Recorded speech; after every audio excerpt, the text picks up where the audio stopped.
और दोस्तों, जय हिंद, वंदे मातरम। सभी प्यारे मित्रों का वेलकम, अभिनंदन है टीटी परिवार, शिक्षकों के परिवार जायसवाल कोचिंग सेंटर पर। दोस्तों, मैं आपके साथ जायसवाल सर, सभी का वेलकम, अभिनंदन है। बात करेंगे दोस्तों बाल विकास एवं शिक्षा शास्त्र प्रैक्टिस सेट नंबर 8 की बात करेंगे। 30 महत्वपूर्ण लाजवाब प्रैक्टिस सेट में इस क्वेश्चन पे रहने वाले हैं इस प्रैक्टिस सेट में। और इसके पिछले प्रैक्टिस सेट देखना चाहते हैं तो चैनल को सब्सक्राइब करें, विजिट करें, बेल आइकन प्रेस करें। और इस वीडियो को देखने के बाद आपको प्लेलिस्ट में जाना है बाल विकास प्रैक्टिस सेट के, वहाँ पे सारे क्लासेस, सारे प्रैक्टिस सेट आपको फ्री ऑफ कॉस्ट मिल जाएगा, क्योंकि यह राष्ट्र हित में आवर फैमिली है, टीटी फैमिली है, शिक्षकों का परिवार है। दोस्तों, हम बात कर रहे हैं बाल विकास प्रैक्टिस सेट नंबर 8 की। आइए दोस्तों, जो आपका टारगेट है सीडीपी में 30 ऑफ 30 लाना या 25 प्लस स्कोर करना, वो बिल्कुल आपका करेंगे। चलिए शुरू करते हैं। सभी प्यारे में ध्यानपूर्वक सुनेंगे। 30 में से आप लोग भी स्कोर कर सकते हैं। आपका स्कोर कितना है जरूर फीडबैक करें, अपना कमेंट करें। आइए देखते हैं पहला प्रश्न क्या पूछा जा रहा है। जब बच्चा फेल होता है तो इसका तात्पर्य है, आप सभी लोग भावी अध्यापक अध्यापिकाएं हैं, शिक्षक बंधु हैं, ये जानना बहुत जरूरी। अब आप ये बताइए, आप अध्यापक बन गए, आपकी नियुक्ति हो गई।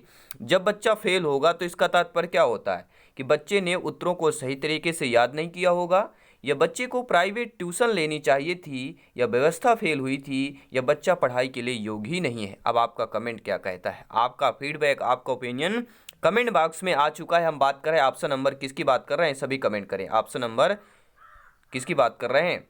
व्यवस्था फेल हुई है। यानी अगर बच्चा फेल हो रहा है तो इसका मतलब है आपकी व्यवस्था फेल हो रही है। यदि छात्र किसी भी प्रकार से मानसिक रोग से पीड़ित नहीं है, अर्थात सामान्य छात्र यदि परीक्षा में फेल हो जाता है तो इसका तात्पर्य यही कि शिक्षण व्यवस्था फेल हुई है, अगर बच्चा मानसिक रोग से पीड़ित नहीं है तो। अगला प्रश्न देखेंगे। दूसरा प्रश्न है, स्क्रीन पर है, सभी कमेंट करें, फीडबैक करते रहें, अपना स्कोर कमेंट करते रहें। दूसरा प्रश्न है, शिक्षण से अधिगम पर बल देने वाला परिवर्तन हो सकता है। यानी शिक्षण से जो है, शिक्षण के द्वारा अधिगम पर बल देने वाला जो परिवर्तन हो सकता है वह बाल केंद्रित शिक्षा पद्धति अपनाकर हो सकता है, रटने को प्रोत्साहित कर या अग्र शिक्षण की तकनीकी अपनाकर, या परीक्षा परिणामों पर केंद्रित होकर। सभी कमेंट करें, नीचे कमेंट बॉक्स ओपन है। शिक्षण से अधिगम पर बल देने वाला जो परिवर्तन हो सकता है, हम बात कर रहे हैं ऑप्शन नंबर किसकी बात कर रहे हैं? बाल केंद्रित शिक्षा पद्धति अपनाकर। शिक्षण से अधिगम पर बल देने का परिवर्तन कौन सा हो सकता है? वह बाल केंद्रित शिक्षा पद्धति अपनाकर अधिगम पर बल देने वाला परिवर्तन हो सकता है। तीसरा प्रश्न है, आपकी स्क्रीन पर है, सभी कमेंट करेंगे। बीजों का अंकुरण संकल्पना के शिक्षण की सबसे प्रभावी पद्धति है।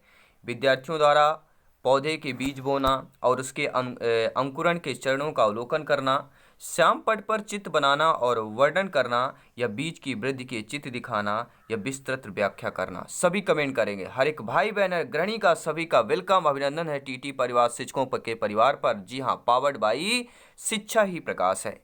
बीजों का अंकुरण संकल्पना के शिक्षण का जो सबसे प्रभावी पद्धति होगी, हम बात करें ऑप्शन नंबर फर्स्ट की बात कर रहे हैं। विद्यार्थियों द्वारा पौधे के बीज बोना और उसके अंकुरण के चरणों का अवलोकन करना, फर्स्ट ऑप्शन। ध्यानपूर्वक देखिएगा। जी हाँ, क्योंकि यहाँ पर सिलेक्शन सर्वोपरि है। किसी भी कार्य को यदि प्रयोगात्मक रूप से छात्रों द्वारा करवा कर उसका अध्ययन कराया जाएगा तो वह सबसे प्रभावशाली होगा। जैसे छात्रों पौधे के बीज बोना और उसके अंकुरण के चरणों का फिर अवलोकन करना। चौथा प्रश्न है, समावेशी शिक्षा की बात कर रहे हैं। कक्षा में विविधता का उत्सव मनाती है, दाखिले संबंधी कठोर प्रक्रियाओं को बढ़ावा देती है, तथ्यों की शिक्षा या मतारोपण से संबंधित होती है, या हम बात करें हाशिए पर स्थित वर्गों के शिक्षकों का सम्मिलित करने का से संबंधित होता है। सभी कमेंट करें। देखिए, समावेशी शिक्षा की बात करें, कक्षा में विविधता का उत्सव मनाती है। विविधता का मतलब सभी लोग समझ गए होंगे। समावेशी शिक्षा का तात्पर्य होता है कि सभी प्रकार के बच्चों को एक साथ पढ़ाना, चाहे वह जाति धर्म से अलग अलग क्यों ना हो, सभी को एक प्रकार से पढ़ाना। इस प्रकार की शिक्षा कक्षा में विविधता का उत्सव मनाती है। जी हाँ, सभी कमेंट करें, फीडबैक करें। किस प्रकार के प्रश्नों को वस्तुनिष्ठ प्रश्नों की श्रेणी में रखा जाता है? यानी किस प्रकार के प्रश्न को जो हमें वस्तुनिष्ठ प्रश्नों की श्रेणी में रख सकते हैं? लघुत्तरात्मक प्रश्न को, मुक्त अंतर वाले प्रश्नों को, शत अशत को रख सकते हैं, या आपके निबंधात्मक प्रश्न को रख सकते हैं। किसको रख सकते हैं आप सभी लोग जानते हैं। हम ऑप्शन नंबर किसकी बात कर रहे हैं? शत अशत की बात कर रहे हैं। जो सत असत होता है इसको हम वस्तुनिष्ठ प्रश्नों की श्रेणी पर रख सकते हैं। ठीक है, आई थिंक आप लोग समझ रहे हैं। अब देखते हैं दोस्तों अगला प्रश्न। निम्नलिखित में से कौन सी प्रगतिशील शिक्षा की विशेषता होगी कि केवल प्रस्तावित पाठ्य पुस्तकों पर आधारित अनुदेश की बात कर रहे हैं, परीक्षाओं में अच्छे अंक प्राप्त करने पर बल की बात कर रहे हैं, बार बार ली जाने वाली परीक्षाओं की बात कर रहे हैं, या समय सारणी और बैठने की व्यवस्था में लचीलेपन की बात कर रहे हैं। तो कौन सी प्रगतिशील, ध्यान दीजिएगा प्रश्न इंपॉर्टेंट है, प्रगतिशील शिक्षा की विशेषता की बात की जाए तो मतलब तो यहाँ पे राइट आंसर क्या हो जाएगा। देखिए यहाँ पे समझने वाली बात है, कौन सी प्रगतिशील शिक्षा की विशेषता की बात कर रहे हैं। देखिए ऑप्शन नंबर हम डी की बात कर रहे हैं कि प्रगतिशील शिक्षा की यह मानना है कि कोई भी जब विषय सारणी या समय सारणी में के अनुसार जो है बैठने की व्यवस्था में क्या है, यह लचीलापन लाता है। तो आपका डी ऑप्शन जो है सही हो जाएगा। प्रगतिशील शिक्षा से तात्पर्य यही है कि विषय वस्तु को समय सारणी के अनुसार पढ़ाने में क्या होता है, लचीलापन, एवं छात्रों के बैठने की व्यवस्था में भी लचीलापन लाने की बात कर रहे हैं। 7वां प्रश्न है कि एक शिक्षक का प्रश्न पत्र बनाने के बाद यह जांच करता है कि क्या प्रश्न परीक्षा के विशिष्ट उद्देश्यों की परीक्षा ले रहे हैं। यह मुख्य रूप से प्रश्न पत्र के बारे में चिंतित है। सभी कमेंट करें। आप भावी अध्यापक अध्यापिकाएं हैं, आप जो है प्रश्न पत्र बनाने के बाद एक जांच भी करते हैं कि क्या यह प्रश्न परीक्षण के विशिष्ट उद्देश्यों की परीक्षा ले रहे हैं या मुख्य रूप से प्रश्न पत्र की या इसके बारे में चिंतित है। संपूर्ण विषय वस्तु को शामिल करने में, प्रश्नों के प्रकार में, विश्वसनीयता में, यह हम बात कर रहे हैं वैधता में। किसमें चिंतित होंगे, सभी लोग कमेंट करेंगे। 4 ऑप्शन बेहतरीन है। देखिए अगर प्रश्न पत्र बनाने के बाद अगर जांच करते हैं कि क्या यह प्रश्न परीक्षण के विशिष्ट उद्देश्यों की परीक्षा ले रहे हैं कि नहीं, तो मतलब संपूर्ण विषय वस्तु को शामिल करने के बारे में बात कर रहे हैं। तो किसके बारे में चिंतित है आप, संपूर्ण विषय वस्तु को शामिल करने के बारे में चिंतित हो जाएंगे। 8वां प्रश्न है according to questions, right option number आप सभी लोग जान गए हैं, समझ लोग हैं, आप लोग ज्ञानी है, सर्वज्ञ, व्याख्याता हैं। और जायसवाल सर आप सभी को नमन करते हैं। सभी मित्रों को जय हिंद, वंदे मातरम। बात करेंगे दोस्तों 8वें प्रश्न की। विवेचनात्मक शिक्षा शास्त्र का यह दृढ़ विश्वास है। देखिए जो विवेचनात्मक शिक्षा शास्त्र, उसका दृढ़ विश्वास क्या है कि शिक्षार्थियों को स्वतंत्र रूप से तर्कना नहीं करनी चाहिए। बच्चे स्कूल के बाहर क्या सीखते हैं यह अप्रासंगिक है। शिक्षार्थियों के अनुभव और प्रत्यक्ष महत्वपूर्ण होते हैं, या एक शिक्षक को हमेशा कक्षा कक्ष के अनुदेश का नेतृत्व करना चाहिए। सभी कमेंट करेंगे। देखिए हम दोस्तों बात करें विवेचनात्मक शिक्षा शास्त्र का दृढ़ विश्वास यह है कि शिक्षार्थियों के अनुभव और प्रत्यक्ष महत्वपूर्ण होते हैं, अर्थात हम according to questions right option number C की बात कर रहे हैं। अगला प्रश्न स्क्रीन पर है, सभी प्यारे में ध्यानपूर्वक देखेंगे। विद्यालय आधारित आकलन मुख्य रूप से किस सिद्धांत पर आधारित होता है। यानी जो विद्यालय आधारित आकलन होते हैं, ठीक है, उसके अनुसार जो है मुख्य रूप से आपको बताना है सिद्धांत आधारित होगा। बाह्य परीक्षकों की अपेक्षा शिक्षक अपने शिक्षार्थियों की क्षमताओं को बेहतर जानते हैं। किसी भी कीमत पर विद्यार्थियों को अच्छे ग्रेड में मिलने चाहिए, या विद्यालय बाह्य परीक्षा की निकायों की उपेक्षा ज़्यादा सक्षम है, या आकलन बहुत किफ़ायती या मितव्ययी होना चाहिए। सभी कमेंट करेंगे। जी हाँ, हर एक का कमेंट आना चाहिए, हर एक भाई बहन का यहाँ पे 20+ स्कोर आपका आना ही अनिवार्य है। अगर 20+ बाल विकास में प्रैक्टिस सेट में आपका स्कोर आ रहा है तो वाकई में आप बेहतरीन सही तैयारी कर रहे हैं। सभी कमेंट करें। विद्यालय आधारित आकलन मुख्य रूप से सिद्धांत पर आधारित है। बाह्य परीक्षकों की अपेक्षा शिक्षक अपने शिक्षार्थियों की क्षमताओं को बेहतर जानते हैं। बिल्कुल सही बात है। कोई बाह्य परीक्षक आएंगे तो शिक्षक जो है जो अपने शिक्षार्थी की क्षमताओं को बेहतर तरीके से जानते हैं, उनके अपेक्षा जो होंगे। भाई जो आप पढ़ाएंगे तो आप ही जानते हैं, जो नहीं पढ़ाते, जो बाहरी आएंगे तो वो उतना नहीं जान पाते हैं। ठीक है, आई थिंक आप लोग समझ गए होंगे। ठीक है, कि विद्यालय आधारित आकलन का पर्याय यही होता है कि विद्यालय के अध्यापक अपने छात्र की क्षमताओं को बेहतर तरीके से जानते हैं, जबकि बाह्य अध्यापक जो बाहर के अध्यापक होंगे, ठीक है, शिक्षक होंगे, शिक्षिका होंगे, वो उनकी क्षमता के बारे में पूर्ण रूप से क्या है नहीं जान सकते हैं। अगला प्रश्न है, शिक्षार्थी व्यक्तित्व भिन्नता प्रदर्शित करते हैं, अतः शिक्षक को सीखने के विविध अनुभवों को उपलब्ध कराना चाहिए, कठोर अनुशासन सुनिश्चित करने चाहिए, परीक्षाओं की संख्या बढ़ा देनी चाहिए, या अधिगम की एक समान गति पर बल देना चाहिए। तो शिक्षार्थी व्यक्तित्व भिन्नता प्रदर्शित करते हैं, ठीक है। अतः शिक्षक क्या करेंगे, जब भी आपके शिक्षार्थी बालक बालिकाएं व्यक्तित्व विभिन्नता शिक्षा प्रदर्शित करेंगे तो आपका जवाब होना चाहिए अतः शिक्षक क्या करना चाहिए, शिक्षक को सीखने के विविध अनुभवों को उपलब्ध कराना चाहिए। पहला ऑप्शन सही हो जाएगा। अगला प्रश्न स्क्रीन पर दिया गया है कि निम्नलिखित में से कौन सा विकास का सिद्धांत है। जी हम बात करें विकास के सिद्धांत की बात कर रहे हैं, हम 11वें नंबर क्वेश्चन की बात कर रहे हैं, नोट करेंगे सभी प्यारे मित्र। निम्नलिखित में से कौन सा विकास का सिद्धांत है। सभी की विकास दर समान नहीं होती है, विकास हमेशा रेखीय होता है, यह निरंतर चलने वाली प्रक्रिया नहीं है, यह विकास की सभी प्रक्रियाएं अंतर संबंधित नहीं है। देखिए सभी लोग जानते हैं विकास जो है सभी की विकास दर समान नहीं होती, यह विशेषता हो जाएगी। ठीक है, आइए देखते हैं दोस्तों अगला प्रश्न क्या कह रहा है। अगला प्रश्न नोट करें, हर एक भाई बहन है गृहिणी जिनका सपना है गवर्नमेंट टीचर बनना, अध्यापक अध्यापिका बनना की बात कर रहे हैं, सभी कमेंट करेंगे। देखिए मानव विकास को क्षेत्रों में विभाजित किया जाता है, जो मानव विकास की बात कर रहे हैं, मानव विकास को क्षेत्रों में विभाजित किया जा सकता है जो शारीरिक, संज्ञानात्मक, संवेगात्मक, सामाजिक रूप में है। संवेगात्मक, संज्ञानात्मक, आध्यात्मिक और सामाजिक मनोवैज्ञानिक रूप की बात कर रहे हैं। मनोवैज्ञानिक, संज्ञानात्मक, संवेगात्मक और सामाजिक की बात कर रहे हैं। ये शारीरिक, अध्यात्मक, संज्ञानात्मक और सामाजिक की बात कर रहे हैं। देखिए मानव विकास को क्षेत्रों में विभाजित किया जा सकता है, तो हम बात कर रहे हैं मनोवैज्ञानिक, संज्ञानात्मक, संवेगानात्मक और सामाजिकता की बात करेंगे। C option is the correct answer. देखिए मानव विकास को जो क्षेत्र में विभाजित किया जाता है, मानव विकास में सबसे महत्वपूर्ण क्या होता है, मनोवैज्ञानिक विकास में मानव किसी भी कार्य को अपने कार्य के लिए मानसिक रूप से तैयार होना चाहिए। सर्वप्रथम मानसिक रूप की बात कर रहे हैं। उसके बाद वह क्षेत्र के बारे में जानकारी ले, उसे अपने संज्ञान में लाकर उस पर विचार करे, उसके बाद उस पर विचारों को सोच समझकर प्रस्तुत करे, अंततः शारीरिक विकास की आवश्यकता होती है। आई थिंक आप लोग समझ गए होंगे, पहले मनोवैज्ञानिक, फिर संज्ञानात्मक, फिर संवेगात्मक, फिर बात करें सामाजिक की बात कर रहे हैं।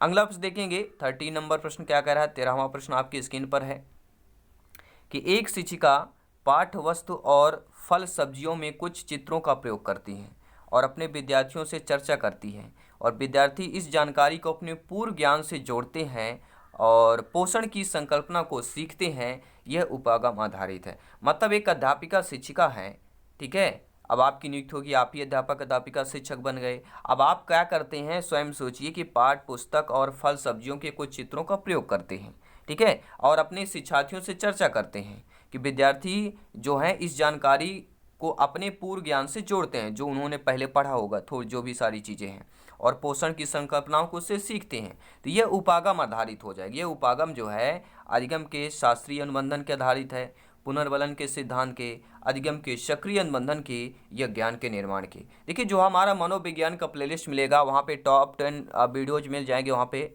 हर एक मनोवैज्ञानिक का चैप्टर वाइज मिलेगा। मतलब आपको वो डिटेल के साथ पढ़ेंगे तभी इस टाइप के प्रश्न आप हल कर सकते हैं। इस वीडियो को देखने बाद मनोविज्ञान का प्लेलिस्ट मिलेगा, सारे कोहल वर्ग, जीन पियाजे जी की बात कर रहे हैं, थांडाई की बात कर रहे हैं, स्किनर की बात कर रहे हैं, पावलोव की बात कर रहे हैं, सभी का आपको मिल जाएगा वहाँ पे वीडियोज, पार्टिकुलर हर एक कंसेप्ट की बात कर रहे हैं। तो राइट ऑप्शन दोस्तों हम बात कर रहे हैं ऑप्शन नंबर किसकी बात कर रहे हैं, ज्ञान के निर्माण की बात कर रहे हैं। अर्थात ज्ञान के निर्माण को अच्छे तरीके से छात्र के मस्तिष्क में स्थापित करने के लिए उसका चित्र बनाकर उसके बारे में चर्चा करके उन्हें अच्छी तरह से समझाया जा सकता है और इस प्रकार की प्रक्रिया को ज्ञान के निर्माण के रूप में जाना जाता है। अगला प्रश्न है कि जब बच्चे की दीदी उसकी माँ की गोद से लेती है तो बच्चा रोने लगता है।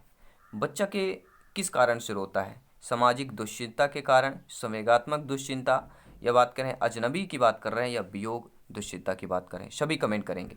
देखिए जो कोई बच्चा दादी से उसे उसके माँ की गोद से ले लेती है तो बच्चा रोने लगता है, ठीक है, मतलब ये संवेगात्मक की बात कर रहे हैं। अर्थात समझने वाली बात है, जब कोई बच्चा माँ के गोद से अलग किया जाता है तो उसमें मोहवश क्या है, संवेगात्मक दुश्चिंता उत्पन्न हो जाती है जिसके कारण बच्चा रोने लगता है। मतलब माँ और बच्चे का जो ठीक है रोने लगता है वह दुश्चिंता की बात करेंगे। कौन सी की बात करें, संवेगात्मक दुश्चिंता की बात करें। सभी कमेंट करें, फीडबैक करें। शिक्षा के संदर्भ में सामाजिकरण से क्या तात्पर्य होता है, अपने सामाजिक मानदंड बनाना, समाज में बड़ों का सम्मान करना, सामाजिक वातावरण में अनुकूल और समायोजन की बात कर रहे हैं, सामाजिक मानदंडों का सदैव अनुपालन करना। सभी कमेंट करें। जी हाँ दोस्तों, शिक्षा के संदर्भ में सामाजिकरण का तात्पर्य यही होता है, सामाजिक वातावरण में अनुकूल और समायोजन की बात कर रहे हैं। अगला प्रश्न है 15 महत्वपूर्ण और प्रश्न है, ध्यान दीजिए। दोस्तों अगला प्रश्न क्या कह रहा है, आपकी स्क्रीन पर है, सभी कमेंट करें, फीडबैक करते रहें। राज्य स्तर की एकल गायन प्रतियोगिता के लिए विद्यार्थी को तैयार करते समय एक विद्यालय लड़कियों को वरीयता देता है, यह क्या दर्शाएगा? वैश्विक प्रवृत्तियां, प्रयोजनात्मक उपागम, प्रगतिशील चिंतन या लैंगिक। तो जब भी ये आपको चीज आए, लड़कियों की वरीयता, लड़कों की वरीयता या दोनों की तुलना की जाए तो क्या कहता है? लैंगिक पूर्वाग्रह, लैंगिक से संबंधित आ जाता है। तो हम बात करें ऑप्शन नंबर डी की, कहीं कुछ पढ़ने की जरूरत नहीं। जब भी यह लैंगिक भेदभाव आए, ठीक है, आपका लड़के लड़कियों में, महिला पुरुष में, तो आपको सीधे लैंगिक के शब्द पर जाना है, लैंगिक के ऑप्शन पर जाना है, ठीक है। आई थिंक आप लोग समझ गए होंगे। बात करें दोस्तों अगले प्रश्न की, सभी प्यारे मित्र वीडियो को लाइक अवश्य कर लिया होगा, बहुत बहुत धन्यवाद। आई होप सभी प्यारे मित्र हर एक क्वेश्चन का अटेंड कर पा रहे होंगे, फीडबैक कर रहे होंगे, कमेंट कर रहे होंगे, अपना स्कोर कमेंट कर रहे होंगे, एकत्रित कर रहे होंगे, और अंत में जरूर बताइए कि आप 20+ स्कोर क्रैक कर रहे हैं। जी हाँ, अगला प्रश्न है, वाइगोस्की बच्चों के सीखने में निम्नलिखित में से किस कारक की महत्वपूर्ण भूमिका पर बल देता है? आनुवांशिक, नैतिक, शारीरिक, सामाजिक की बात करेंगे। आपका कमेंट, आपका ओपिनियन, आपका फीडबैक क्या कहता है? जी हाँ, बात कर रहे हैं वाइगोस्की की बात कर रहे हैं। वाइगोस्की बच्चों के सीखने में निम्नलिखित में से किस कारक की महत्वपूर्ण भूमिका पर बल देते हैं? जब भी वाइगोस्की की बात करते हैं एक ही नाम आता है, हम बात करें सामाजिक की बात कर रहे हैं। जी हाँ, नोट करेंगे, ऑप्शन नंबर डी की बात कर रहे हैं। वाइगोस्की के अनुसार बच्चों के सीखने में सबसे प्रमुख कारक समाज की भूमिका महत्वपूर्ण होती है। अगला प्रश्न देखिए, ध्यानपूर्वक है कि एक शिक्षिका अपने शिक्षार्थियों की विभिन्न अधिगम शैलियों को संतुष्ट करने के लिए वैविध्यपूर्ण कार्यों का उपयोग करती है, वह प्रभावित होगी। कोहलबर्ग के नैतिक विकास के सिद्धांत से, गार्डनर के बहुबुद्ध सिद्धांत से, वाइगोस्की के सामाजिक सांस्कृतिक सिद्धांत से, या जीन पियाजे जी के संज्ञानात्मक विकास के सिद्धांत से। सभी कमेंट करें, सभी कमेंट करेंगे। हर एक भाई बहन है, गृहिणी जिनका सपना है गवर्नमेंट टीचर बनना, अध्यापक अध्यापिका बनना, आप साल 2 साल 4 साल से तैयारी करते हैं, यही वो समय होता है जो एग्जाम के पहले तैयारी होता है, वही काम में आता है। जी हाँ, विथ एक्सपीरियंस की बात कर रहे हैं।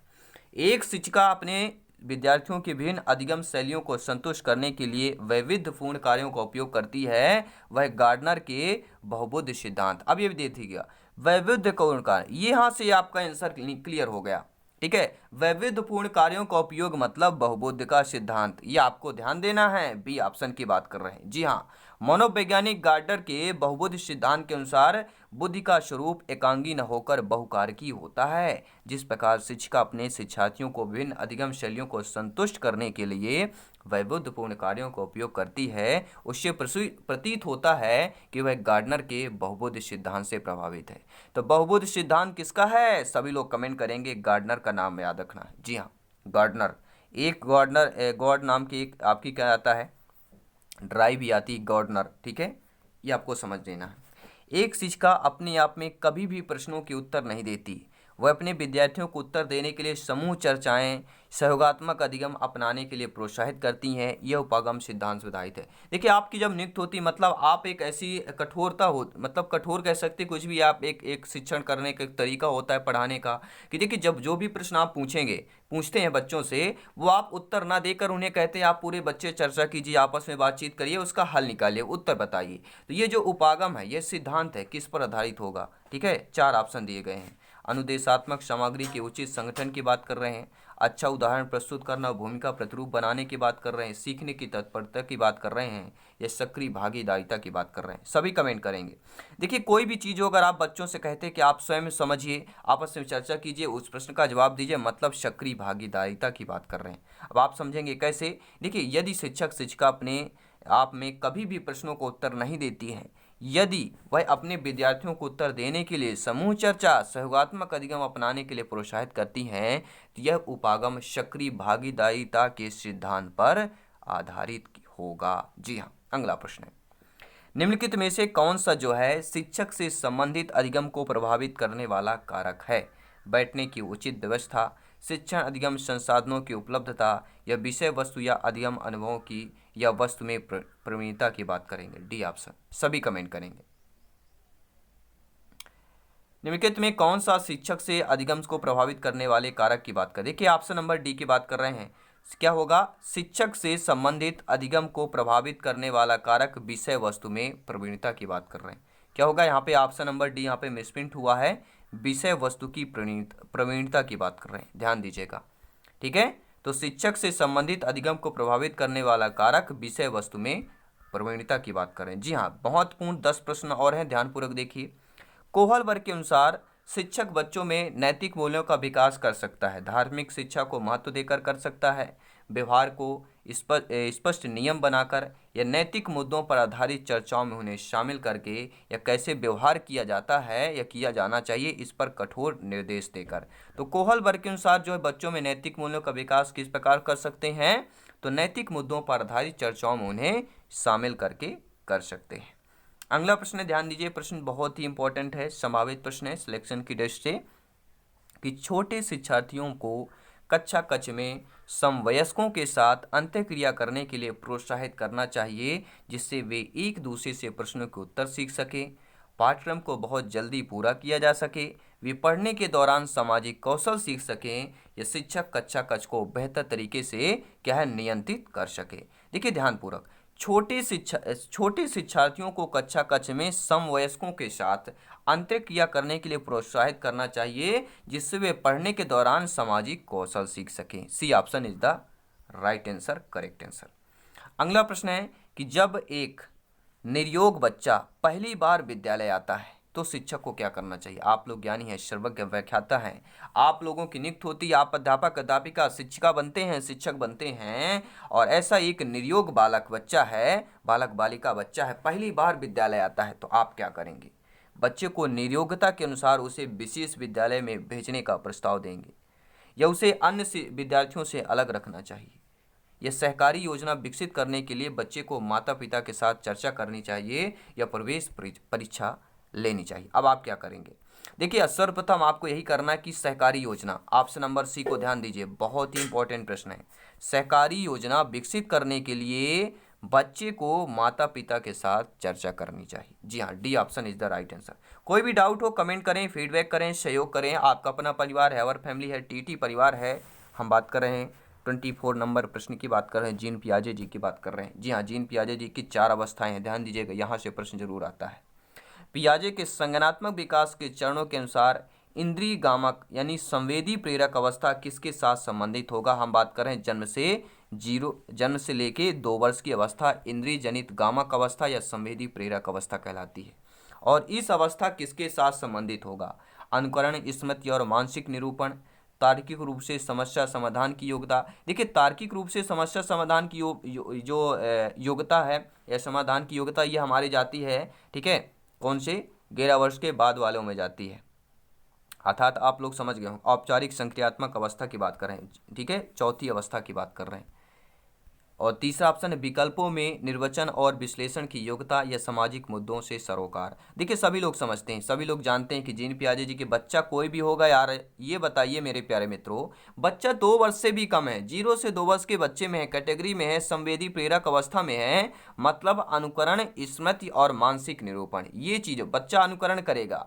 स्मृति और मानसिक निरूपण की बात कर रहे हैं। जी हाँ, जीन पियाजे जी के संज्ञानात्मक विकास के चरणों के अनुसार इंद्रिय गामक अवस्था में बच्चे वस्तु सामने ना उपस्थित होने पर भी उसकी मानसिक छवि बना लेते हैं और बालक जगत की विभिन्न वस्तुओं एवं व्यक्तियों की मानसिक उपस्थिति हेतु विभिन्न संकेतों का विकास बच्चा कर लेता है। जी हाँ, ध्यानपूर्वक देखिए, मानव व्यक्तित्व परिणाम है, जो मानव व्यक्तित्व होता है पालन पोषण और शिक्षा का परिणाम है, आनुवांशिकता और वातावरण की अंतःक्रिया का परिणाम है, केवल वातावरण का या केवल आनुवांशिकता का? सभी प्यारे मित्र ऑप्शन नंबर बी करेंगे, बहुत बार आपके टीटी एग्जाम में रिपीट हुआ है। जी हाँ, शिक्षक भर्ती की बात कर रहे हैं, मानव व्यक्तित्व परिणाम है, आनुवांशिकता और वातावरण की अंतःक्रिया की बात कर रहे हैं। अगला प्रश्न है, लाजवाब प्रश्न है, फीडबैक आ चुका है, आपका कमेंट आ चुका है कि शिक्षण अधिगम प्रक्रिया में व्यक्तिगत रूप से ध्यान देना महत्वपूर्ण होता है। जो शिक्षण अधिगम की प्रक्रिया होती है उसमें आप व्यक्तिगत रूप से ध्यान देना महत्वपूर्ण क्या होता है? क्योंकि शिक्षार्थी हमेशा समूह में ही बेहतर सीखता है। शिक्षक प्रशिक्षण कार्यक्रम में ऐसा ही बताया गया है या इससे प्रत्येक शिक्षार्थी को अनुशासित करने के लिए शिक्षकों को बेहतर अवसर मिलता है, या बच्चों की विकास दर भिन्न होती है और वे भिन्न तरीकों से सीख सकते हैं। तो शिक्षण अधिगम प्रक्रिया में व्यक्तिगत रूप से ध्यान देना महत्वपूर्ण होता है। क्यों होता है? क्योंकि बच्चों की विकास दर भिन्न होती है और वे भिन्न तरीकों से सीख सकते हैं। अगला प्रश्न है, 2-3 प्रश्न और है, ध्यानपूर्वक समझते हैं निम्नलिखित में से कौन सी समस्या समाधान की वैज्ञानिक पद्धति का पहला चरण है? ठीक है, ठीक है, तो ध्यान दीजिएगा। प्रकल्पना का परीक्षण की बात कर रहे हैं, समस्या के प्रति जागरूकता की बात कर रहे हैं, प्रासंगिक जानकारी को एकत्र करना या प्रकल्पना का निर्माण करना, सभी कमेंट करें। तो निम्नलिखित में से कौन सी समस्या समाधान की वैज्ञानिक पद्धति का पहला चरण है? पहला चरण होता है समस्या के प्रति जागरूकता की बात कर रहे हैं। किसी भी प्रकार की समस्या समाधान का पहला चरण समस्या के बारे में जानना होता है और इसे वैज्ञानिक भाषा में समस्या के प्रति जागरूकता के नाम से जानते हैं। जी हाँ, ध्यानपूर्वक। निम्नलिखित में से कौन सा सीखने का क्षेत्र होगा? अनुभाविक, भावात्मक, आध्यात्मिक, व्यवसायिक। ठीक है, व्यवसायिक की बात करेंगे, सभी कमेंट करें। देखिए, सीखने का क्षेत्र पूछा गया, एरिया पूछा जा रहा है, तो सीखने का जो एरिया होता है वह हम बात करें भावात्मक। भावात्मक का तात्पर्य होता है मनोवृत्ति, वस्तु के प्रति व्यक्ति में उत्पन्न सकारात्मक भाव, यानी सुखद भाव जो अधिगम को सुगम बनाता है, सभी कमेंट करें। जब बच्चा कार्य करते हुए उबने लगता है, जब बच्चा कोई कार्य करता है वो उसमें उबने लगेगा, ठीक है, तो यह इस बात का संकेत करता है कि बच्चा संभवतः कार्य यांत्रिक रूप से बार बार हो रहा है। बच्चा बुद्धिमान नहीं है, बच्चे में सीखने की योग्यता नहीं है, या बच्चे को अनुशासित करने की ज़रूरत की बात कर रहे हैं। देखिए, सभी समझते हैं, कोई बच्चा, आप लोग, ये नॉर्मल सी बात है, जब बच्चा कोई कार्य करते हुए ऊब जाता है, बार बार लिखना, डेली होमवर्क करना, मतलब क्या होगा, संभवतः है कार्य यांत्रिक रूप से वह बार बार हो रहा है। वही कार्य अगर बार बार होगा तो बच्चा जरूर ऊबने लगता है। ठीक है, तो जब बच्चा किसी भी कार्य को लगातार करता है, कुछ समय बाद उसकी उस काम में रुचि खत्म हो जाती है, जिससे बच्चा ऊबने लगता है। इसका आशय है कि कार्य को यांत्रिक रूप से बार बार हो रहा है। अंतिम प्रश्न है, प्रैक्टिस सेट नंबर 8 की बात करेंगे, बाल विकास की बात कर रहे हैं। प्राय शिक्षार्थियों की त्रुटियों की ओर संकेत करती है। देखिए, प्राय जो शिक्षार्थियों की त्रुटियों किसकी ओर संकेत करती हैं? वे कैसे सीखते हैं, यांत्रिक अभ्यास की आवश्यकता है, सीखने की अनुपस्थिति की बात कर रहे हैं, शिक्षार्थियों के सामाजिक आर्थिक स्तर की बात कर रहे हैं। तो प्राय शिक्षार्थी की जो त्रुटियां होती हैं किसकी ओर संकेत करती हैं? तो शिक्षार्थियों की जो त्रुटियां होती हैं वह यांत्रिक अभ्यास की आवश्यकता की बात कर रहे हैं। ऑप्शन नंबर बी की बात कर रहे हैं। ठीक है, आई थिंक आप लोग समझ गए होंगे। ठीक है, तो ये आपके प्रैक्टिस सेट, ये बाल विकास प्रैक्टिस सेट नंबर 8, 30 प्रश्न सभी को कैसे लगे कमेंट करें, फीडबैक करें, अपना स्कोर क्रैक करें और कमेंट करें आउट ऑफ 30 में से आपका स्कोर क्या है। और चेक करिए, प्लेलिस्ट में जाइए, हर एक क्लास हर एक कंसेप्ट मिलेगा, क्योंकि यहाँ पर सिलेक्शन सर्वोपरि है। जल्दी मिलते हैं नेक्स्ट क्लास नेक्स्ट कंसेप्ट को लेकर नए सेशन पर। जय हिंद, वंदे मातरम।